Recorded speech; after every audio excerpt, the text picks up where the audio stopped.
बिस्मिल्लाहिर्रहमानिर्रहीम। पंजाब राम नज़ारे YouTube channel देखने वालों की खिदमत में आदाब। आज हम आपके लिए लाहौर शहर से एक तारीखी जगह के मुतालिक मालूमात लेकर हाजिर हुए हैं और ये जगह है गुलाबी बाग और मकबरा दाई अंगा। तारीखदानों के मुताबिक मिर्ज़ा सुल्तान बेग ने 1656 ईस्वी में गुलाबी बाग के नाम से इमारत तामीर कराई थी। इमारत में मौजूद 12 दरियाँ, महराबी दरवाजे और नशिस्त गाहें मुग़लों के आला ज़ौक़ का पता देती हैं।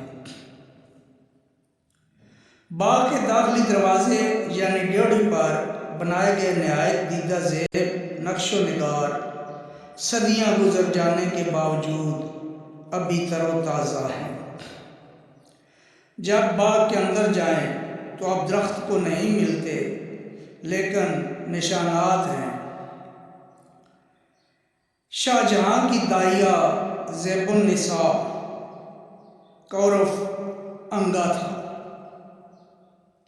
और अंगा के नाम से ही मशहूर थी। दाई अंगा का इंतकाल 1671 ईस्वी में हुआ।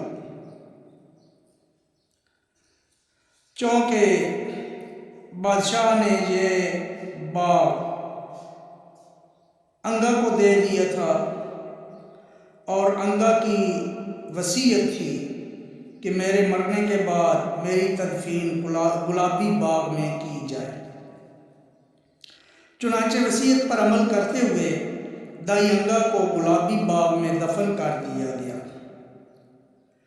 और ये मकबरा फ़न तामीर का एक आला नमूना है। ताम गुलाबी बाग से मारूफ ये इमारत महकमा आसार कदीमा की गफलत के सबब अपनी ज़बूं हाली पर नुआ कना है।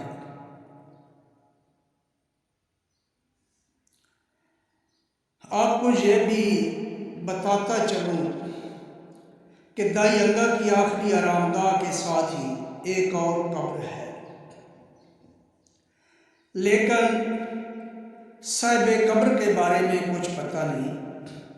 मैंने बहुत से लोगों से उस कब्र के बारे में पूछा, लेकिन किसी ने नहीं बताया और ना ही कब्र पर नाम की तख्ती मौजूद है। बारकैफ ये सामने देखें कितनी खूबसूरत तहरीर है